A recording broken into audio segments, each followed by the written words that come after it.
নেপালে তীব্র ভূমিকম্প, সাত সকালে কেঁপে উঠল 5টি দেশ। যেমনটা জানা যাচ্ছে যে তিব্বতে কিন্তু এর প্রভাব পড়েছে। তিব্বতে 32 জন প্রাণ হারিয়েছেন এই ভূমিকম্পের জেরে, এমনটাই জানা যাচ্ছে।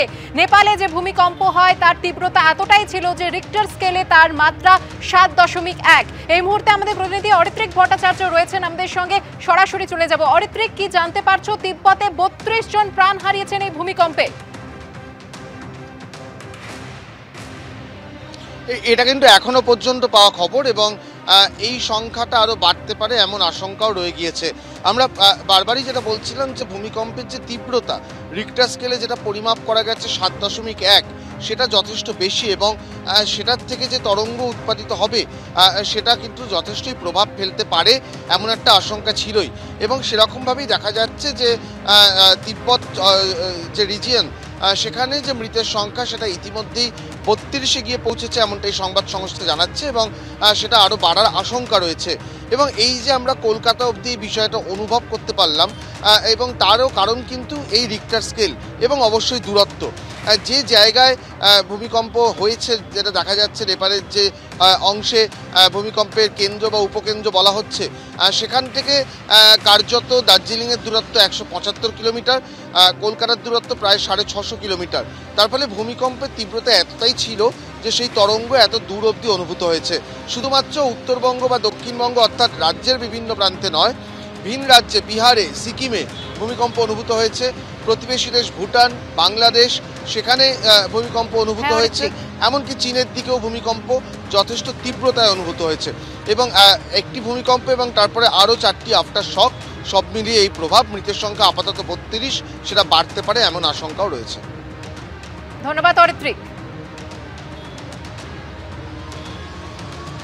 আর এই ভূমিকম্প অনুভূত হয়েছে আজ 7 সকালে কলকাতাতেও। কামালগাজী থেকে ভূমিকম্পের ছবি পাঠিয়েছেন অরুণ সাঁতরা, দেখাবো আপনাদের।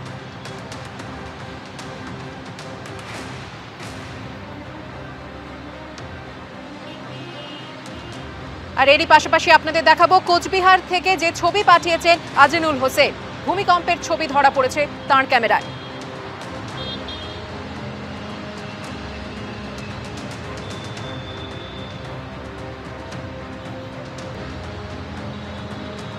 চোখ রাখবো পরের খবরে। অনুমতি ছাড়াই সুকান্ত মজুমদারের ছবি ব্যবহার করার অভিযোগ। সফটওয়্যার কোম্পানির ফেসবুক পেজে সুকান্ত মজুমদারের ছবি ব্যবহার করা হয়েছে, এমনটাই অভিযোগ করছেন তিনি। দক্ষিণ দিনাজপুরের এসপির কাছে তিনি জানিয়েছেন এই অভিযোগ এবং অনুরোধও করেছেন অবিলম্বে উপযুক্ত ব্যবস্থা নেওয়ার জন্য।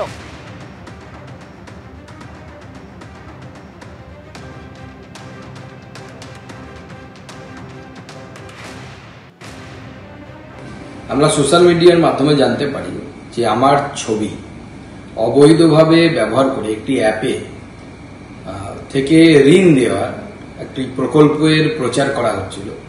স্বাভাবিকভাবে আমি জেলার পুলিশ সুপারকে চিঠি দিয়ে জানিয়েছি, আমার তরফ থেকে আমার এপিএস জানিয়েছে এবং আমি দেখেছি ওই অ্যাপগুলোতে শুধু আমি নয়, ভারতবর্ষের বিভিন্ন মন্ত্রী, বিভিন্ন মুখ্যমন্ত্রীরও ছবি নিয়ে তারা এই ধরনের অপপ্রচার করছে এবং তারা লোন দেওয়ার প্রতিশ্রুতি দিচ্ছে কম ইন্টারেস্টে বা কম লায়াবিলিটিস দিয়ে।